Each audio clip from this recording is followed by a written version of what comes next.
Did you know that Lambda test lets you trace each request by integrating Selenium 4 with OpenTelemetry, providing enhanced visibility into request traces and event logs? This tracing allows you to monitor request lifecycle, storing critical information about its operations. You can use this data to identify issues and optimize your web application's performance. Wondering how? Let's dive in. By default, telemetry logs are disabled for Selenium automation or Lambda test.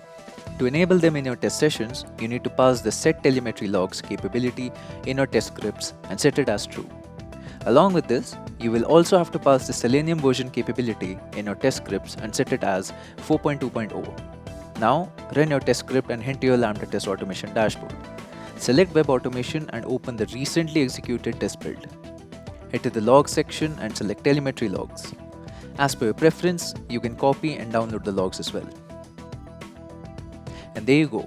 With these simple steps, you can access the telemetry logs of your automation test script.